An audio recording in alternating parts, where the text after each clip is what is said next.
Ya, Menteri Perdagangan menuding salah satu penyebab langka dan melonjaknya harga minyak goreng adalah adanya mafia yang bermain dalam bisnis minyak goreng. Benarkah permainan mafia minyak goreng ini yang menyebabkan krisis minyak goreng tidak kunjung kelar? Dan bagaimana tindak lanjut yang diperlukan untuk menepis anggapan bahwa pemerintah kalah terhadap mafia minyak goreng? Sudah bergabung bersama kami melalui Zoom ada Sahat Sinaga, Direktur Eksekutif Gabungan Industri Minyak Nabati Indonesia atau GIMNI, dan Taufik Arianto, Deputi Bidang Kajian dan Advokasi Komisi Pengawas Persaingan Usaha atau KPPU. Selamat malam Pak Sahat dan Pak Taufik. Selamat malam Mbak. Malam Bu Eva. Baik, saya ke Pak Sahat dulu. Pak Sahat, ada mafia dan spekulan kalau menurut Menteri Perdagangan. Bagaimana kemudian GIMNI menanggapi pernyataan Mendak ini soal adanya permainan mafia minyak goreng? Fakta lapangan yang kita lihat bahwa Pak Menteri dalam tempo 22 hari bisa mengumpulkan 465.000 kiloliter. Itu ekuivalen dengan 45% di atas kebutuhan normal. Normal kita itu 319.000 kiloliter. Jadi apa yang disampaikan Pak Menteri, begitu dikucurkan 465.000 kiloliter, hilang di pasar, nah berarti jalur distribusinya itulah yang terhambat. Nah apakah itu mafia atau bentuk lain, yang jelas produk tidak ada di lapangan. Kami melihatnya begitu. Jadi ini problematikanya lebih ke distribusi begitu ya? Persis, ya.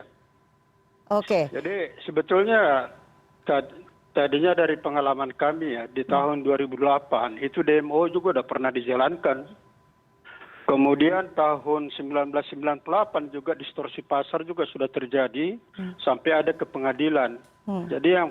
Jadi inti persoalan itu adalah distorsi harga di pasar menyebabkan black market. Sama aja kita di tahun 65 dulu, di mana dolar tidak bisa bebas diperdagangkan, yang terjadi black market. Jadi kalau market mechanism itu untuk dilawan, saya kira negara komunis sekalipun tidak akan bisa melawan itu. Saya kira itu. Oke. Pak, tapi kemudian timbul pertanyaan, di saat sehari setelah HET dicabut, ini yang tadi Bapak katakan, minyak goreng ini langsung membanjiri pasar. Ada anggapan bahwa memang produsen menahan barangnya karena menolak menjual di HET. Bagaimana kemudian dengan anggapan ini, tanggapannya seperti apa? Justru itu harusnya simple ngelihatnya itu. Ya. Begitu diumumkan tanggal 15 bahwa migor kemasan dilepaskan sesuai dengan market mechanism, bisa timbul tiba-tiba produk di lapangan. Itu tinggal dilihat aja barcode-nya produksi kapan itu. Apakah itu dilihat? Sehingga bisa dilihat kalau itu memang produksi di bulan Desember atau Januari, berarti itu ditimbun, didistribusi.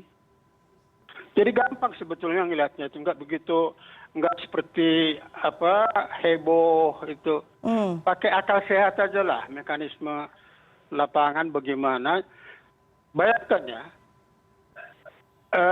itu diketahui masyarakat bahwa DMO, DPO itu yang berperan adalah eksportir. Mereka menggelontorkan minyak sawitnya ke industri lokal untuk dijual. Dan itu yang berhasil ditampung oleh Pak Menteri yang 465.000 kiloliter itu. Itu prestasi luar biasa kalau menurut saya ya. Jadi yang tidak bisa dicegah itu di jalur distribusinya bagaimana pengawasannya. Jadi kembali ke pertanyaan Bu Eva tadi, lihat aja barcode-nya itu produksi kapan sih? Semudah itu kalau sebetulnya. Itu produksi Desember Januari, ya jelas itu adalah penahanan produk.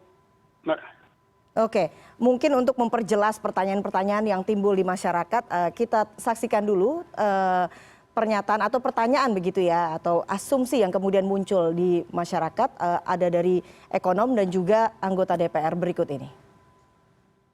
Nah ini kan yang jadi pertanyaan, ketika HET kemudian kemarin dicabut, masa hanya dalam 1 hari retail-retail modern itu sudah penuh tuh pasokannya meskipun harga minyaknya mahal ya di atas 23.000. Tentu jadi timbul pertanyaan, bagaimana mungkin hanya dalam selisih waktu 1 hari kemudian stok itu yang dari distributor, nah ini ditenggarai ya salah satunya oleh Asosiasi Pengusaha Retail, problemnya ada di distributor D1, D2.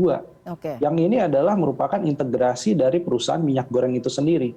Jadi nggak mungkin hanya dalam waktu 1 hari tiba-tiba pengiriman itu dilakukan merata di retail, tersedia lagi minyak gorengnya. Artinya kan ada keinginan sebelumnya untuk menahan dulu sampai kebijakan HET dicabut atau menunggu momen mungkin jelang Ramadan biar harganya semakin liar. Menurut hemat saya mereka ini melakukan kejahatan double. Kejahatan pertama adalah menimbun barang ketika barang DPO dan DMO tidak dijual di masyarakat. Kejahatan kedua adalah barang DMO dan DPO ketika ini HET-nya dicabut dijual di harga pasar. Sementara dia menggunakan fasilitas DMO dan DPO. Ini menurut hemat saya ini double kejahatannya. Nah harusnya ini Menteri Perdagangan yang ini segera diumumkan. Menteri Perdagangan nggak usah marah, nggak usah teriak-teriak, nggak perlu minta maaf, cukup bertindak. Apa tindaknya? Cabut izin mereka. Baik, Pak Saad, saya minta tanggapan Anda. Itu betul sekali. Jadi nggak perlu repot ditelusurin aja itu produknya kapan, itu bisa dilihat di barcode. Nggak susah itu tuh. Kalau itu produksinya kapan-kapan bisa dilihat. Kalau itu sudah masuk DMO berarti dia produksi di bulan Januari. Ya.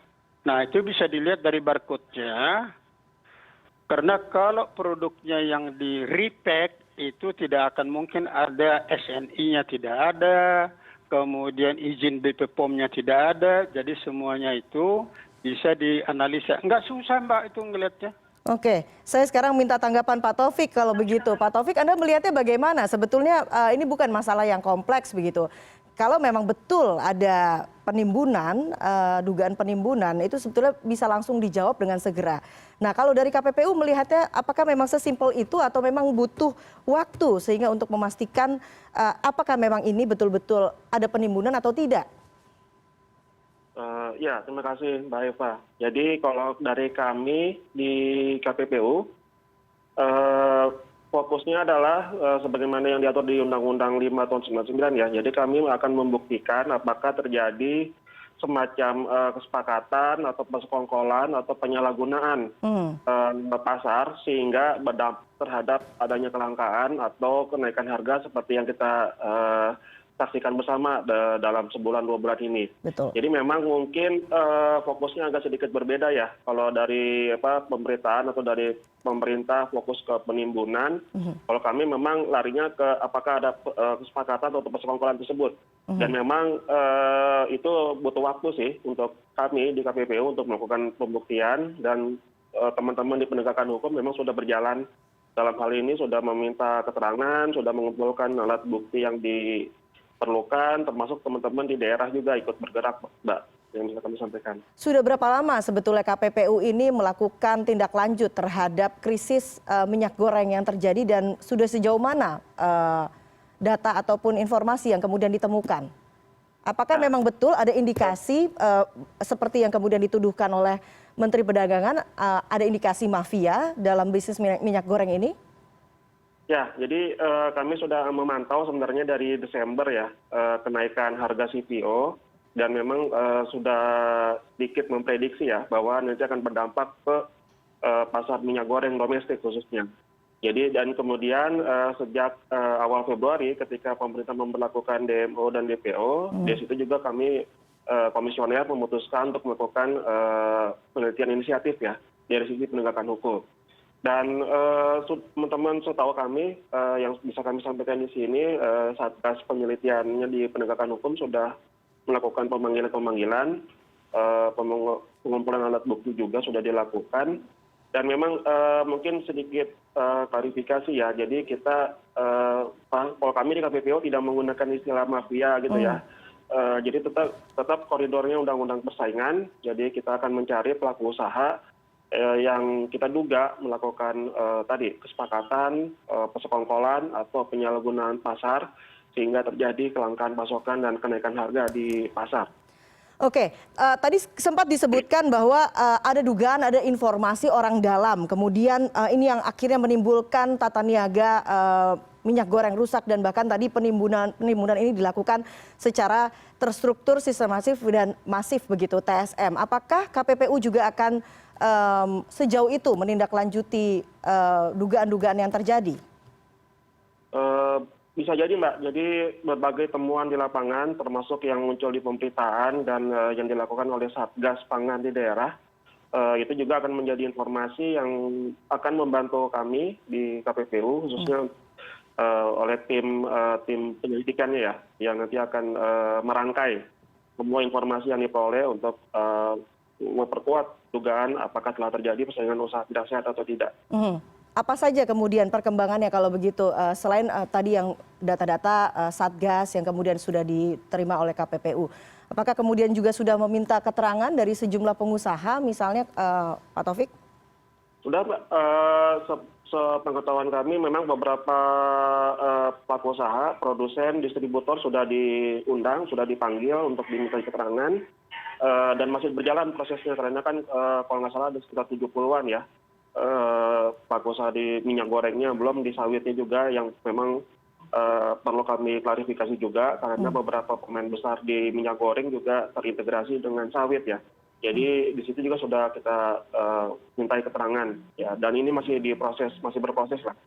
Oke, Pak Sahat, ada kemudian tuduhan bahwa pemain minyak goreng ini dikuasai oleh segelintir pengusaha. Nah, bagaimana kemudian informasi ataupun data yang kemudian dimiliki oleh asosiasi? Apakah memang tuduhan itu jelas?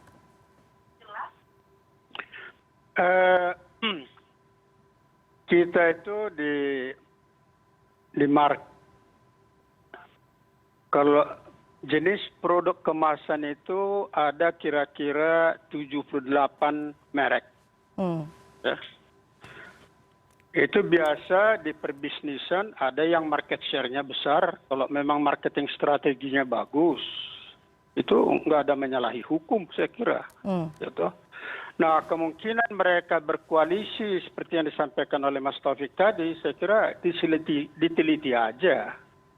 Tapi dalam pengalaman kami sehari-hari, mereka itu kayak seperti kucing dengan tikus gitu loh, fight di market ya. Jadi kalau dipikirkan ada pembicaraan atau apa, saya kurang melihat. Tapi barangkali perlu, itu yang disampaikan oleh Pak Taufik tadi, perlu dilihat karena siapa tahu memang ada ya. Kalau itu memang ada ya berbahaya lah bagi Republik saya kira.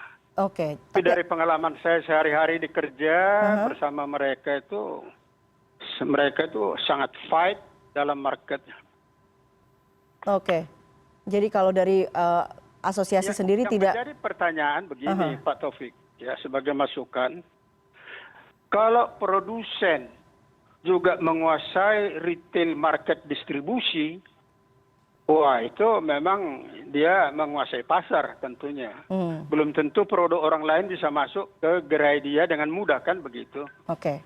Nah sejauh mana itu diperkenankan oleh undang-undang, saya itu belum tahu Mbak. Nah itu yang kemudian harus dijawab Pak Taufik, tapi kita harus break dulu, kita akan lanjutkan sesaat lagi, tetap bersama kami di CNN Indonesia Newscast.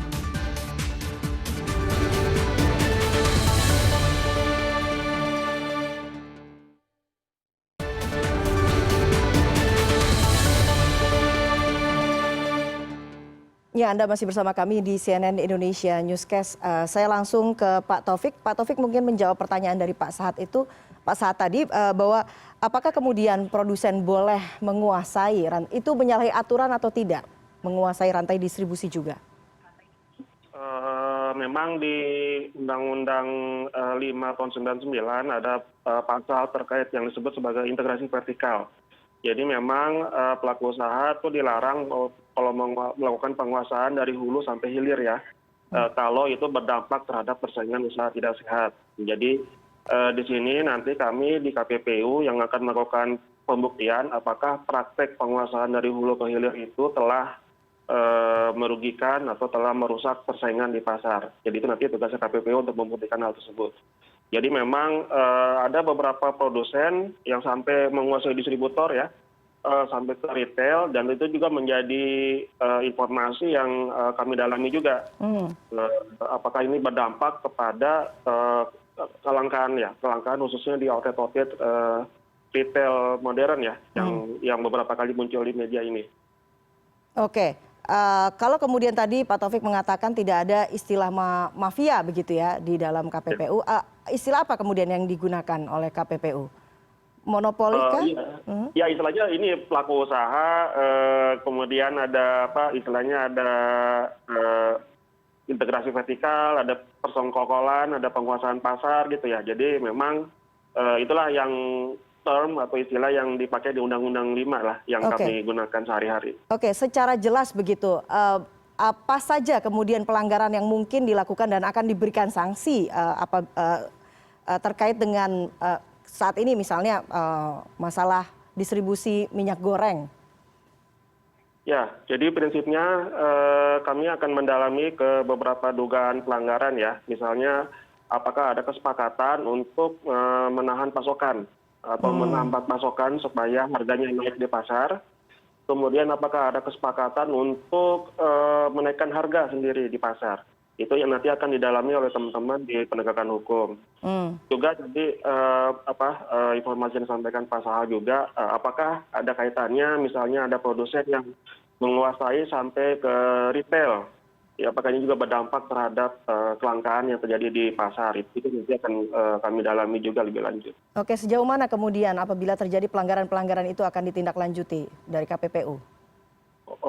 Ya, nanti kalau memang kami bisa membuktikan adanya alat bukti atau ada informasi yang memperkuat dugaan kami, dan tentunya itu akan nanti diproses di penegakan hukum lewat proses persidangan.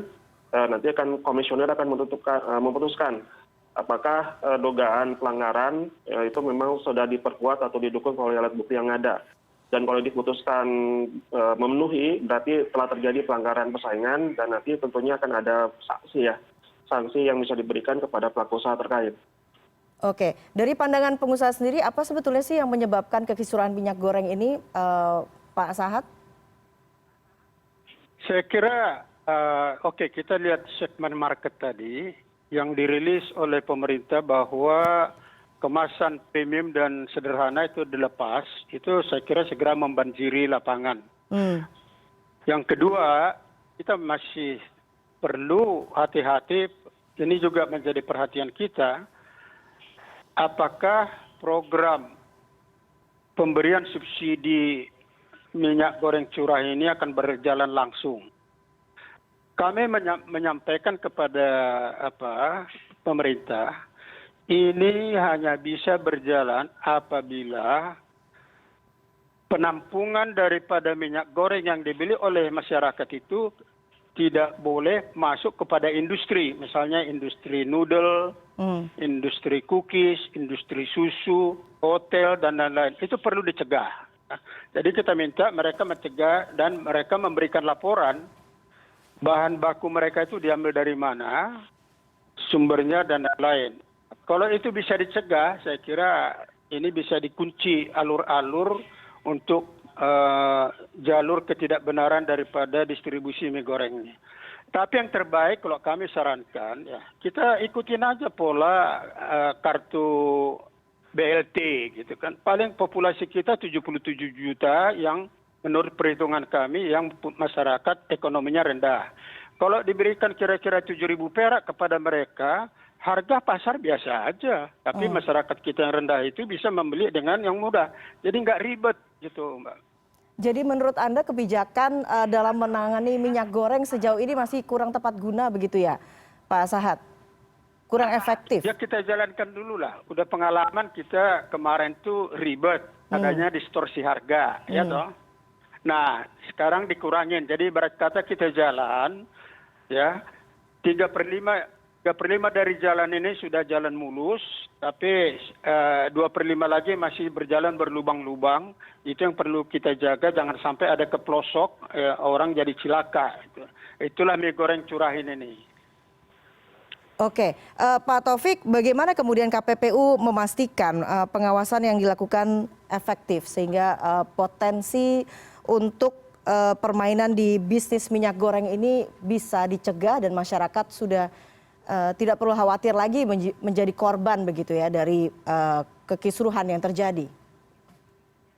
Ya, jadi sebenarnya pertimbangan efektivitas pengawasan ini, komisioner atau KPPU sudah menyampaikan rekomendasi sebenarnya kepada Presiden ya, secara tertulis. Intinya temuan-temuan kita sementara ya, termasuk rekomendasi yang kita ucapkan supaya ada perbaikan sistem. Dalam hal ini yang tadi disampaikan oleh Mbak Eva ya, jadi bagaimana terjadi semacam sentralisasi informasi. Jadi pemerintah bisa mengetahui dengan akurasi tinggi stoknya ada di mana, ada di tingkat mana, dan daerah mana yang terjadi kekurangan stok dan daerah mana yang terjadi kelebihan stok. Ini yang mungkin menurut kami ya masih belum memenuhi informasinya ya. Jadi masih terjadi kita lihat ada survei mendadak ke gudang, ada inspeksi dan sebagainya. Padahal kalau sudah informasinya sudah tersaji semacam dashboard begitu, mungkin lebih mudah untuk melakukan pengawasan. Jadi informasinya tidak terdistribusi dengan baik begitu, maksudnya Pak Taufik? Ya betul. Soal mafia yang kemudian nanti akan diumumkan pada hari Senin besok misalnya, sejauh mana peran KPPU dalam informasi ini? Ya, jadi tentunya kami berharap ya kalau memang nanti diumumkan oleh pemerintah melalui Kementerian Perdagangan itu bisa membantu kami untuk memperjelas lagi proses di lapangannya. Jadi mungkin temuan-temuan itu bisa bermanfaat juga untuk kami tindak lanjuti di KPPU. Oke, apa rencananya yang akan dilakukan KPPU untuk menindaklanjuti informasi-informasi tersebut? Ya, tentunya teman-teman di Satgas Penelitian Penegakan Hukum sudah kontak-kontakan dengan dari Kementerian Perdagangan ya. Jadi mungkin dalam waktu dekat juga akan diundang lagi untuk sekaligus mendiskusikan informasi yang mungkin yang tanda kutip mafia itu ya, kita bisa diskusikan lebih dalam. Oke, sekarang saya ke Pak Sahat. Pak Sahat, masukan dari pengusaha sendiri terkait krisis minyak goreng apa saja kalau begitu? Gimana kurang jelas terkait?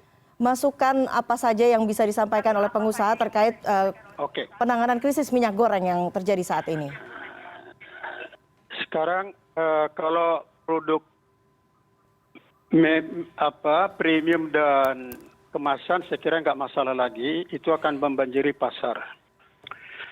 Yang menjadi critical issue sekarang itu dengan pola HET yang 14.000 per liter untuk masyarakat luas minyak curah, di mana subsidi diberikan kepada produsen, itu yang perlu menjadi pengawasannya. Jadi kami sudah sarankan ada 5 poin kepada pemerintah. Pertama adalah industri seperti yang dibilang Mas Taufik tadi, industri migas itu tercatat di Kementerian Perindustrian. Itu melalui SINAS, itu sudah dilaksanakan dalam 2 hari ini. Kemudian kedua, mereka harus memberikan laporan minyak mereka itu dari mana sumbernya. Itu harus jelas. Apakah mereka menerima itu dari punya akte lahir yang benar. Kalau akte lahirnya tidak benar, misalnya dari tidak jelas, PPN-nya tidak jelas, faktur pajaknya tidak jelas, berarti ini bisa bersumber dari macam-macam. Itu yang pertama. Yang kedua, ada perjanjian antara produsen dengan distributor. Distributor harus menjamin bahwa produk ini di lapangan ada price tag di pengecer, harga itu 14.000 per liter atau 15.500 per kilogram. Ya, supaya jelas. Dan distributor juga harus terdaftar, seperti yang dibilang Mas Taufik tadi, itu ada di IT-nya Kementerian Perindustrian, sehingga jelas. Ya. Karena untuk bisa mengklaim subsidi itu, harus jelas faktur pajaknya ada atau tidak, kemudian produknya volumenya berapa, dan lain-lain itu. sehingga bisa diketahui. Nah, yang keempat tadi kami menyarankan industri mamin itu jelas membuat laporan minyak mereka itu dari mana sumbernya. Hotel juga, karena bisa-bisa minyak goreng curah ini masuk ke hotel balik, itu jadi tetap aja kita menggarami laut, susah. Itu kok. Dengan demikian itu bisa kemudian mencegah begitu ya adanya penyimpangan dan mengurangi upaya-upaya penindakan begitu, misalnya dengan Satgas ataupun juga dengan operasi pasar begitu ya Pak Sahat. Itu meminimalisasi, jangan lupa Mbak Eva ya, ini negara kita itu bukan negara kecil. Ada 543 kabupaten kota. Gimana meriksanya itu kalau nggak betul-betul sistemnya, akan sulit itu tuh. Jadi kalau nanti sesudah ini dievaluasi, minggu depan kita akan banjiri pasar dengan minyak goreng curah.